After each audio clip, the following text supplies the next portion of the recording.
digital content creators. They function as educators, reviewers, satirists, entertainers, musicians and influencers. ये सही मायने में sir Bharat के ग्रास रूट कम्युनिकेटर बन गए हैं और इनका यूट्यूब चैनल हो या इंस्टाग्राम पेज हो, ये इनके लिए सोर्स ऑफ एंटरटेनमेंट नहीं बल्कि इनकी सोर्स ऑफ इनकम है, इनका एसेट है. It is the fruit of their hard work.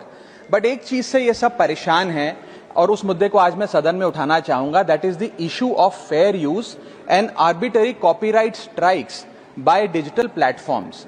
Sir होता क्या है कि अगर एक कंटेंट क्रिएटर कुछ सेकंड, चंद सेकंड, 2-3 सेकंड के लिए कॉपीराइटेड कंटेंट को रीपर्पस करके कमेंट्री, क्रिटिसिज्म, पैरोडी, एजुकेशनल या न्यूज रिपोर्टिंग पर्पसेस के लिए यूज करता है, चाहे वो क्रेडिट देता हो, उसको इंसिडेंटली यूज करता हो, कॉपीराइट स्ट्राइक मारकर उसकी यूट्यूब चैनल है, प्रॉपर्टी है या इंस्टाग्राम पेज है, उसे वाइप आउट कर दिया जाता है और उसकी सालों की मेहनत चंद मिनटों में समाप्त हो जाती है. Sir, livelihoods must be decided by law and not by arbitrary algorithms.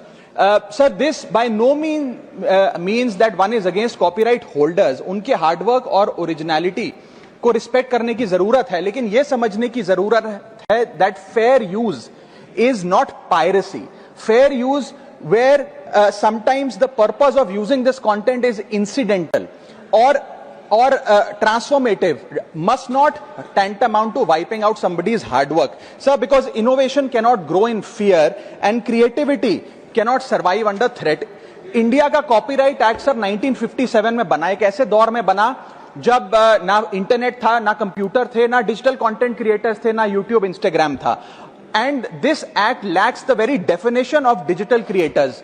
ये फेयर डीलिंग की बात करता है, लेकिन फेयर डीलिंग की बात किताबों, मैगजीन और जर्नल के कॉन्टेक्स्ट में करता है, जो उस दौर की इंफॉर्मेशन डिसेमिनेशन के सोर्सेज थे, ना कि आज के दौर की. इसीलिए मैं 3 मांगे आज सदन में लेकर आया हूं. मेरी पहली मांग है, amend the copyright act of 1957 and define digital fair use. परिभाषित करिए कि ट्रांसफॉर्मेटिव यूज क्या है, जैसे कि commentary, satire, critic, explanation.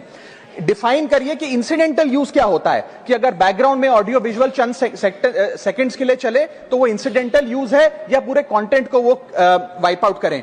Proportionate use, educational use, public interest use and non commercial use की परिभाषा देने की आज आवश्यकता है. दूसरी मेरी मांग है sir, bring in the proportionality doctrine in copyright enforcement. कि बैकग्राउंड में मान लीजिए कुछ सेकंड के लिए कोई वीडियो और साउंड चला, उसका यह मतलब नहीं होना चाहिए कि कंटेंट क्रिएटर की सालों की मेहनत कुछ चंद सेकंड्स में समाप्त हो जाए. My third demand sir is that mandatory due process before take down. किसी